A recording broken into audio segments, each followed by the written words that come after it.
This is the Release and Realization podcast, where we explore emotional freedom and practical manifestation based on the teachings of Lester Levinson and Neville Goddard to help you unlock your inner power and create the life you want.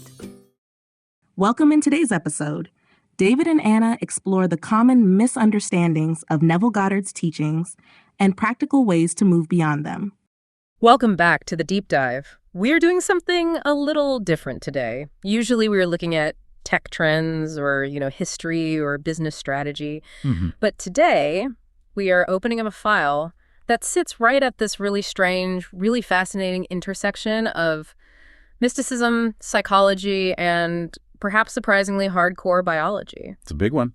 It is. We are looking at the teachings of Neville Goddard. It is a fascinating subject. And I think for a lot of people, Goddard represents this incredibly alluring, almost dangerous promise. Dangerous? How so? It's a topic that seems to invite people in with a very specific hook. You can have anything you want, but then it keeps them there because the depth is so much more profound than they initially realized. Absolutely. The promise is massive. It is the idea that consciousness is the only cause. Right, that imagination creates reality. And the most seductive part of it is the simplicity. The core philosophy suggests that whatever you accept internally as real, well, it becomes your external experience. It sounds like the ultimate life hack. It does. You just change the inside, and the outside has to follow. It's the kind of thing you hear and immediately want to, test out. It does sound simple. Yes. And that simplicity is exactly why it captures so many people. It cuts through all the noise of complex rituals or external struggle. Right. It places the power entirely within the individual's own mind. Yeah. It says you are the operant power. You don't need to light candles. You don't need to wait for the stars to align. You just need to manage your own internal world.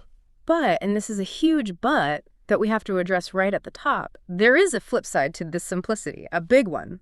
There always is. For every person who says, this changed my life, there seems to be, a crowd of people saying, I tried it, I visualized, I did the work, and nothing happened. Or worse, my life got messier. Exactly. Or it got messier. That is the common frustration. Yeah. And that is exactly what we need to unpack today. Because when you look closely at this whole subject, specifically focusing on why these teachings are so often misunderstood, you realize that the failure isn't usually in the philosophy itself. The failure happens in the application. It happens because of a fundamental misunderstanding of the difference between a state and a technique. A state versus a technique. That is our mission for this deep dive then. We are going to move past the surface level of, positive thinking or just wishing hard. We have to. We need to explore these deep identity shifts. We need to talk about the nervous system, which I think is a piece of the puzzle that gets ignored far too often in these spiritual circles. It's almost always ignored. And we need to understand the difference between wanting something and being the person who already has it. Precisely. It is about moving from the superficial application of a method to a profound shift in who you are. This isn't really about getting things. It's about changing the nature of the being that attracts those things. So let's start where most people start, with the trap of technique. Well, the technique trap, yes. Because if you go online or read books on manifestation or scroll through Reddit threads on this stuff, you are just bombarded with acronyms.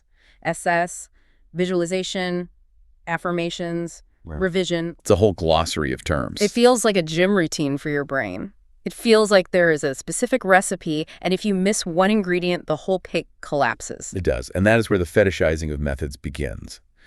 It is so easy to fall into the belief that the technique itself is what creates the reality. Right. You think, if I visualize for 20 minutes a day, that action causes the result.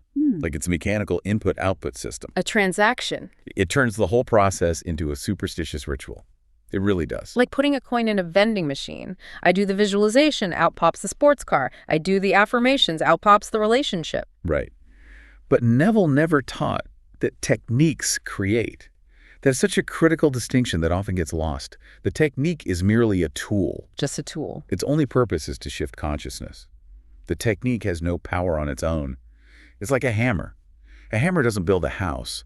A builder uses the hammer to build a house. Okay, I like that analogy. If you swing the hammer, but you don't have the blueprint or the skill, you're just making noise.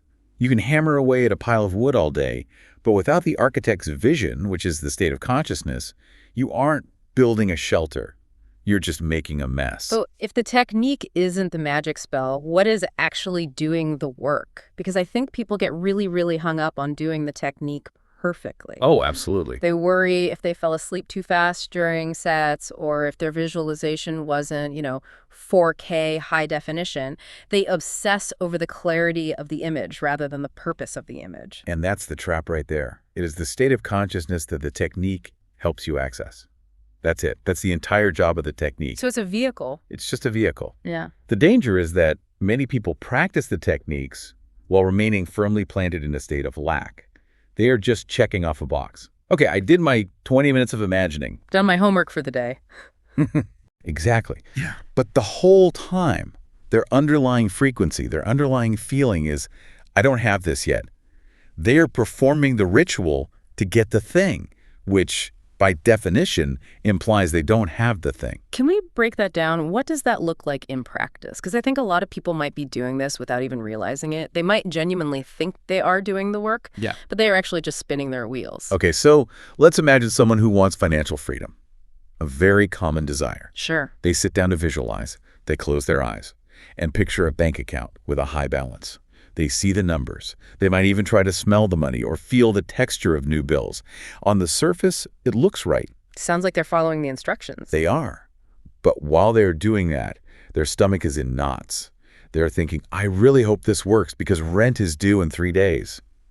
They're feeling the raw anxiety of poverty while projecting a mental image of wealth. So the mental image is wealth, but the feeling, the actual internal reality, is fear and lack. The visuals say one thing, but the body and the emotions are screaming something completely different. Exactly.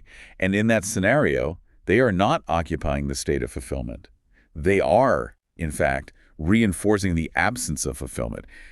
The anxiety is the true prayer, so to speak. The anxiety is the state. The anxiety is the dominant state. Mm-hmm. The universe, or your subconscious, or whatever you want to call it, it doesn't listen to what you say you want. Mm-hmm. It doesn't respond to your pretty pictures. It responds to who you are. It responds to the dominant feeling, the dominant conviction. That is a heavy realization. It means you can't just paint over a crumbling wall with fresh paint and expect the wall to hold. That's a perfect analogy. You can't just veneer a positive image over a core belief of insufficiency. You can't, because the foundation is still shaky. So the question isn't, what are you imagining? The real question is, who are you while you are imagining it? Who are you? If you are a person desperately trying to escape poverty through visualization, you are identifying as a poor person trying to get rich. You are validating the poverty with your emotional state. Wow. The shift has to be deeper. An imaginal act without a corresponding shift in the inner state remains just a mental image. It doesn't become a creative force. It's just a daydream, a pleasant but ultimately powerless fantasy. Okay, so if the technique is just a vehicle and the destination is this state, we need to define the state better. We do. This leads us right into one of the most famous phrases in this whole world of thought, living in the end. Mm-hmm. The big one. I feel like this is the most quoted and the most botched concept. People throw it around constantly, but the application is often chaotic and misunderstood. It is deeply misunderstood. Yeah. Living in the end is so often interpreted as fake it till you make it. Or, role-playing. Right. People think it means walking around pretending they are rich or famous to their friends or refusing to look at their bills because I'm wealthy now. They think it's about putting on a performance for the external world. Which sounds like a recipe for delusion, a recipe for getting deeper into debt or alienating everyone around you. And that is not what Neville meant at all. It is not about pretending. It's not an external act. It is about an ontological shift. Ontological. It's not about acting. It's about being. Okay, ontological. That's a big word. Let's define that for the listener, because we want to make sure we aren't just throwing jargon around here. We want to ground this. Of course. Ontology is the branch of philosophy that deals with the nature of being. So an ontological shift is a change in your fundamental being, your core self. Okay. It is an inner recognition that the desire is already a fact in consciousness. It is not playing a character. It is recognizing a truth. It's the difference between acting like a doctor, wearing the coat, carrying the stethoscope. The costume. The costume, yes. And actually having the medical degree and the knowledge. One is a performance. The other is a state of being. The doctor doesn't need to tell everyone at the party they are a doctor to feel like one. They just are. It's their identity. But how do you do that without it feeling like a lie? That's the real sticking point for people, I think. If I'm sitting in a messy apartment eating instant noodles, how do I acknowledge the fact that I'm in a mansion without just lying to myself? My eyes see the noodles. My bank account sees the lack of funds. You have to understand where that feeling of the lie is coming from. Okay. The feeling of lying comes from the comparison between your imagination and your current sensory evidence. If you imagine the wish fulfilled, but secretly you know, I'm just doing this exercise to get something, then you are maintaining the separation. The distance. The distance. You are here, and the thing you want is over there. The true definition of living in the end is the collapse of that separation. It is the internal acknowledgement, yes, this is so. It's about prioritizing the inner data over the outer data. It sounds like you have to value the internal world more than the external one. You have to decide that what is happening in your mind is the realer reality. You have to value it as the cause. That's the key. The external world is just the effect, the shadow on the wall. You don't argue with the shadow. Right. You change the object, casting it. If you look at your shadow on the ground and you don't like the shape, you don't scrub the pavement, you move your body. Living, in the end, is moving the body of your consciousness. And what does that feel like? I think people expect it to feel like winning the lottery. You know, euphoria, high energy, constant excitement. I'm so rich, I'm so happy. We see this on social media, people jumping up and down, trying to vibrate with what they think is the frequency of their desire. That is probably the most common misconception of all. People chase the high. They think if they aren't vibrating with excitement, they aren't in the state. But the reality of fulfillment, the actual feeling of it, is characterized by quiet naturalness. Quiet naturalness. It's not a peak experience. It's a plateau of certainty. That sounds less exciting. It sounds almost boring, to be honest. It is less exciting. And that is the point. That's the proof. Think about something you already possess. Let's take something mundane. Do you walk around in a state of hysterical joy because you own a pair of shoes? No. Do you wake up and shout, I have shoes, every morning? No, of course not. I just put them on. I barely even think about them. Exactly. Yeah. You just put them on. You know they're yours. There is a calm certainty. Yes, this is mine. You don't wake up and affirm, I am a shoe owner. I am a shoe owner. Yeah. You just are. That lack of excitement is actually the proof of possession. So if you are trying to manifest something and you feel that frantic, desperate excitement, that might actually be a sign that you don't have it yet. Often, yes. Yes. The thrill of the chase is still there. The neediness is still there. When you truly align with the state of the wish fulfilled, there's a boredom factor. Yeah. It feels ordinary. It feels like, of course this is happening, because to your consciousness, it is already a fact. The ego loves the drama of the pursuit. True alignment feels like the drama is over. It feels like you've moved past the climax in the movie and you're just in the resolution phase. That is such a paradoxical idea, that the goal is actually a sort of boredom, or at least a neutrality. We are taught to look for passion and intensity, but here, intensity might actually be a sign of distance. Neutrality is a very good word for it. It's the absence of the desperate need for it to happen because you know it already has. It's the feeling of relief. Oh, it's done, is the feeling of a Sunday afternoon, not a Saturday night. I want to pivot now to the biology of this, because we have these lofty ideas about consciousness, ontology, states of being, but we're also walking around in, meat suits. We have nervous systems. We have fight or flight responses. How does the body fit into this? Because I feel like traditional mysticism ignores the body, and traditional science often ignores the spirit. This is where we bridge that gap. Yeah. This is where the rubber really meets the road. In Neville's time, they didn't have the language for polyvagal theory or trauma responses in the way we do now. Right. But the principles hold up incredibly well when you view them through that modern lens. We simply cannot talk about shifting states without talking about the hardware that sustains those states. Because you can't just willpower your way through trauma, can you? If your body is screaming danger, no amount of positive visualizing is going to override that. You can't mentally affirm safety if your amygdala is firing off alarms. Exactly. This is why willpower fails. It's why trying harder often makes things worse. Yeah. You might have a new desire, say a healthy, loving relationship.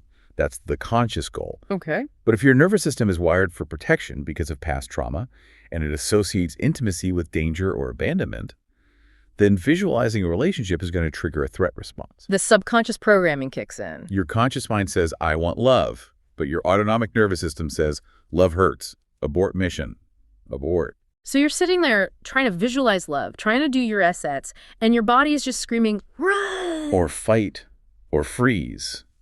You might feel a sudden wave of anxiety or mental fog, or a sudden tension in your shoulders and jaw. You might find it impossible to hold the image. Your mind keeps scattering. And most people would interpret that as them failing. I'm not disciplined enough. Yes, they blame themselves. But that isn't a lack of discipline. That isn't you being bad at manifesting. That is your biology trying to keep you safe. It's a survival mechanism protecting you from what it perceives as a threat based on past data. That's a crucial reframing. It's not a moral failure. It's a safety mechanism. And that stops the self-blame spiral dead in its tracks. It has to. Safety is a prerequisite for this work. If the body does not feel safe in the new state, the nervous system will activate defense mechanisms to pull you back to the familiar. Even if the familiar is bad for you. Even if the familiar is negative. Even if the familiar is loneliness or poverty. To the nervous system, familiar equals safe. Unfamiliar, even if it's wonderful, equals potential danger. It would rather have a predictable hell than an unpredictable heaven. Wow. So manifestation requires that relaxed naturalness we talked about. It can't be forced. You have to somehow convince your body, your nervous system, that the new state is actually safe. It cannot be forced. Force creates resistance. The physicality of the true state is that your breathing becomes freer.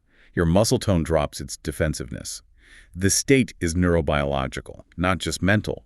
You have to embody the state, which means your body has to agree to it. So you have to regulate your nervous system to match the frequency of the wish fulfilled. That's a great way to put it. It sounds like we need to be much gentler with ourselves in this process. It's less about conquering the mind and more about befriending the body. Much gentler. And much more attentive to what our bodies are telling us. If you feel resistance, you don't push through it like you're lifting a heavy weight at the gym. Right. You have to soothe the nervous system until it feels safe enough to accept the new reality. You have to titrate the experience. Titrate, like in chemistry, adding a chemical drop by drop. Exactly. Small doses. Can I feel safe having a little bit more money? Can I feel safe with a little bit more connection today? You build the safety capacity of the nervous system to hold the new state. You expand your window of tolerance. Instead of trying to jump right out of it. Right. If you try to jump from 0 to 1,000,000 emotionally, you'll blow a fuse. You have to wire the house for the new voltage before you slip the switch. This brings us to the topic of control. Because when we talk about soothing and safety, that sounds like flow. That sounds like allowing. But most of us approach this with a mindset of control. I need to control my thoughts so I can control my reality. We treat our minds like an unruly employee we had to micromanage. The control trap. It is so pervasive. It is the belief that if I do this technique correctly, it must happen. What? It turns the practice into a transactional equation. Right. I paid my dues with visualization, now give me the product. It turns the universe into a vending machine again. Which goes right back to the lack of faith, doesn't it? Yeah. If I feel I have to control it, I obviously don't trust it. If I have to stand over the mechanic while he fixes my car, it means I don't trust the mechanic to do his job. Precisely. The mindset of control reinforces the state of insecurity. You only try to control things that you are afraid of losing or afraid of not getting. Moving from trying to get something to identifying as requires surrendering that control. Surrender, another tricky word. It is. But think of it this way. You don't try to control your heartbeat. You trust it. You don't try to control your digestion. You eat the food and you let the body do the work. Manifestation needs to become that metabolic, that autonomic. And that surrender hits a brick wall when we talk about time, linear time. This is the killer for so many people. Oh, absolutely. I've been doing this for 3 weeks. Where is it? The clock is ticking and the patience wears thin very, very quickly. The linear time trap. It is so destructive because it involves checking the 3D. You look for external proof. You look at the calendar. You look at the clock. You measure the distance between where you are and where you want to be. But isn't that natural? I mean, if I order a package from Amazon, I check the tracking number. I want to know when it's arriving. It helps me plan my day. It's natural in that context. Yeah. But in the world of consciousness, checking the tracking number implies you are waiting. And if you are waiting, where are you? You are in the waiting room. You are not in the end. You are affirming the distance. You are affirming the absence of the package. Ooh, that's a subtle but very sharp distinction. Being in the waiting room is a state of its own. It's an active state of not having. It is. And the state of waiting can only manifest more waiting. When the internal shift truly happens, your functional relationship with time changes. The sense of waiting it dissolves. It dissolves. You have arrived internally. So the timeline of the external world loses its threatening quality. You aren't tapping your foot asking when. Oh. Because from your perspective, you are already there. The anxiety of time collapses. It's like when you order food at a restaurant. Once you've placed the order, you don't sit there panicking that the food isn't coming.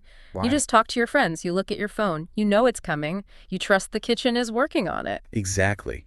You engage with the present moment because the future is assured. You aren't constantly running to the kitchen door to check on the chef. You enjoy the appetizers. You enjoy the conversation. The confidence allows you to be present rather than constantly projected into a hypothetical, anxious future. It seems like everything we are discussing comes back to identity. It's not about what you get. It's about who you are, the technique, the biology, the time. It all pivots on self-concept. That is the core rule. You get who you are. Yeah. You do not get what you want. That's a powerful statement. We all want things. Everybody wants $1 million. Everybody wants perfect health. But we manifest our self-concept. Your reality is a mirror of your identity. So if my self-concept is the one who always struggles or the one who never gets a break, then no amount of visualizing wealth will work long-term. Because your core identity, the operating system running in the background, is programmed for struggle. it's the default setting. It's the default setting.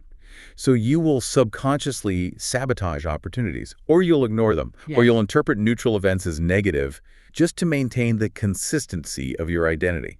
Your subconscious mind loves consistency more than it loves happiness. That is terrifying, honestly. It means we are trapped by our own definitions of ourselves. We are the jailers and the prisoners in the same body. It is daunting, but I also think it's liberating. Because it means you don't have to change the world. You don't have to change the economy or your boss or the dating market. You just have to change your self-concept. Yes, that's a big just. It is.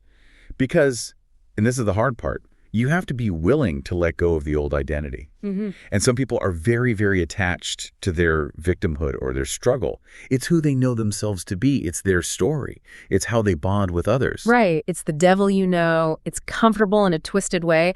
At least I know who I am when I'm the underdog. If I stop being the underdog, who am I? That void is scary. Exactly. True manifestation is an identity transformation. It is a death of the old self. And the ego fights death with everything it has. It will cling to misery if that misery is known, rather than step into a joy that is unknown. You have to be willing to be a nobody for a moment to become a somebody else. Now, what about emotions? Because I think there is a real danger here of becoming a robot. If I'm supposed to live in the end and have this quiet naturalness, what happens when I have a bad day? What happens when I get angry or sad? Do I suppress that? Do I pretend I'm not angry? Absolutely not. That is spiritual bypassing, and it's incredibly damaging. Okay. Neville never taught emotional suppression. Living in the end does not mean the suppression of normal human emotion. You are still a human being. Yeah. You will feel fear, anger, sadness. You will have hormones. You will have bad sleep. You will have irritating coworkers. Life happens. So how do you handle those negatives without ruining your state? Because the fear is, oh no, I got angry, I just ruined my manifestation. Or I had a doubt, now I have to start all over. You realize that emotions are weather. They pass through the sky of your consciousness. The danger is not in feeling the emotion. The danger is identifying with it. The weather versus the sky. It's the difference between being the sky and being the storm. Can you explain that difference? Identifying with an emotion versus just feeling it. It is the difference between saying, I am sad, and saying, I am experiencing sadness.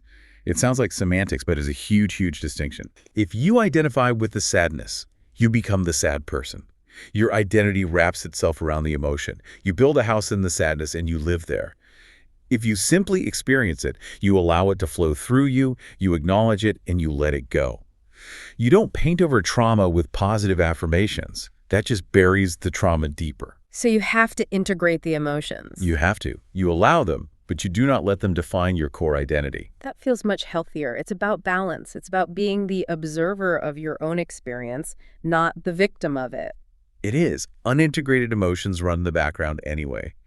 If you suppress them, they're still there, vibrating, creating your reality from the shadows. You have to clear the pipe, so to speak, by feeling them fully so you can return to your chosen natural state. So you feel it, you don't fight it. You cry the tears, you punch the pillow, and then you return to the state of the wish fulfilled.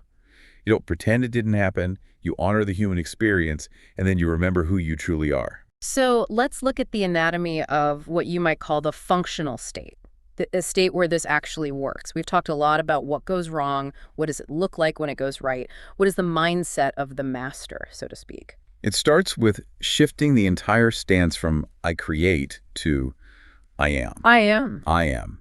It is stopping the question of how do I create this result and recognizing I am the cause of this result. It is a fundamental shift in the hierarchy of reality. What do you mean hierarchy of reality? It's realizing that the screen doesn't generate the movie, the projector does. Meaning what is more real? Yes. For most of us, the physical world is the hard reality. The concrete, the bills, the diagnosis, and imagination is just smoke, it's fantasy. In the functional state, that flips. Imagination is the primary reality. The physical world is just the projection, the shadow. So it's not just a philosophy to believe in. It's not a philosophy to believe on Sundays. It is a mode of perception. You walk through the world knowing that the invisible is more real than the visible. You trust your inner vision more than you trust your outer eyesight. That requires a massive amount of confidence. Or maybe declaration. Declaration is the right word. It is the attitude of declaration. It contrasts sharply with hope. Hope implies lack. I hope this happens inherently means I fear it might not. Hope is a beggar. Hope is a beggar. Declaration is a king. Right. Hope feels weak in this context. It feels like you're asking for permission from something outside of yourself. The declarative stance is an existential assumption. It's not about shouting affirmations in the mirror, which can often be a form of begging. It is a default inner orientation. A default setting. Yes. You view the world from the position of fulfillment. You interpret events from the position of fulfillment. If something bad happens, you don't panic. You assume it's part of the bridge of incidents that is leading you to your desire. It reminds me of that Neville quote about persistence. Persistence is not repetition, but faithfulness. That is one of my favorites. Yeah. Because people think persistence means doing the technique over and over and over again, like hammering a nail 1,000 times. The brute force method. Right. But Neville meant faithfulness to the new identity. Are you loyal to the new version of yourself? Or do you cheat on that version the moment the external world shows you something you don't like? Cheating on your new self. That's a powerful way to put it. I'm wealthy. Oh, wait, look at this unexpected bill. I guess I'm broke again. Yeah. You just cheated on your state. You went back to your toxic ex, which is your old self-concept. Stability is key. Not falling out of the state just because the 3D world temporarily contradicts it. You stay faithful to the inner reality. You disregard the evidence of the senses when it conflicts with your inner knowing. You stand firm in the conviction of who you are, regardless of the storm outside. And finally, we have to talk about letting go, because this is another one that really confuses people. If I have to be faithful and persistent, how can I possibly let go? It feels completely contradictory. How can I be persistent and detached at the same time? Letting go is not a technique you perform. It's not another item on the to-do list. You don't sit down and say, okay, now for the next 15 minutes, I'm going to let go. Watch me let go. I'm letting go so hard right now. I'm the best at letting go. Yeah. Exactly. Yeah. Attempting to let go creates more tension. True letting go is a natural process. It's a byproduct. You let go because you are no longer holding on. You let go because the need to hold on has vanished. That sounds a bit circular. Think about it this way. If you are holding a heavy weight and you put it down on a table, you don't have to try to stop holding it. You just aren't holding it anymore. The table has it. Right. In this context, the table is your consciousness. Once the hole in your identity is filled, once you accept that you are the person who has the desire, the obsession dissolves, the grasping dissolves. You don't need to grasp for it anymore because you already have it. You don't chase what already sits in your lap. So the obsession comes from the lack. If the lack is gone, the obsession goes. If I know the keys are in my pocket, I stop frantically looking for them. Precisely. And the consequence of that is what we see in so many success manifestation stories. They happen casually. They don't arrive with a choir of angels and a bolt of lightning. They arrive with a shrug, a phone call out of the blue, a chance meeting. I like that. It makes it feel more attainable, less like some giant miracle. They happen when the state is natural, unforced, and integrated into the nervous system. The external world follows not because it is forced, but because nothing else is possible, based on the new arrangement of consciousness. It feels like the next logical step. It feels inevitable. So it's not a miracle crashing into your life. It's just the next Tuesday. It is the next Tuesday. and you are ready for it. You don't faint from shock because you've been living there internally for weeks or months. It's just the external world finally catching up to the internal reality you've been faithful to. This has been a massive unpack. Let's try to summarize this radical realization, because we started with the idea that these teachings are often misunderstood. The issue is rarely the teaching itself. The issue is the level of consciousness and, crucially, the nervous system integration of the practitioner. We're often trying to run very high-level software on hardware that hasn't been upgraded to handle it. That's a great image. The ultimate shift is realizing you are not a human trying to create. You are creative consciousness itself, having a human experience. You are not the clay, you are the potter. That's the identity shift, from the striver to the source. Yes, and when that shift truly occurs, the question, does this work, just vanishes. That question belongs to the old identity, the one who was trying and hoping. Because you aren't testing it anymore. You aren't auditioning the universe to see if it will perform for you. You aren't testing it. It is replaced by a sort of bewildered realization. How is it ever a question at all? You stop doing and you start being. And you do it with that quiet naturalness we talked about. You walk in the silent confidence of your own being. Quiet naturalness. I think that is the phrase I'm taking away from this whole deep dive. It doesn't have to be loud. It just has to be true. It doesn't have to be performative. It just has to be real to you. It just has to be true. Inside. Thank you for walking us through this. This is definitely one of those topics that you have to sit with. You probably need to listen to this twice, maybe 3 times, to really let it sink into the nervous system, as you said. My pleasure. It is a journey worth taking. And for you listening, maybe take a moment today to check in. Not with what you want, but with who you are being. Are you the person waiting for the bus, or are you the person who is already home? We'll leave you with that thought. Thanks for diving deep with us. Goodbye for now. Catch you next time. Thank you for listening to this episode. If you enjoyed the conversation, please consider subscribing to the channel. For more in-depth and advanced content, you're welcome to join us on Patreon. We'll be back next week with the continuation of this topic.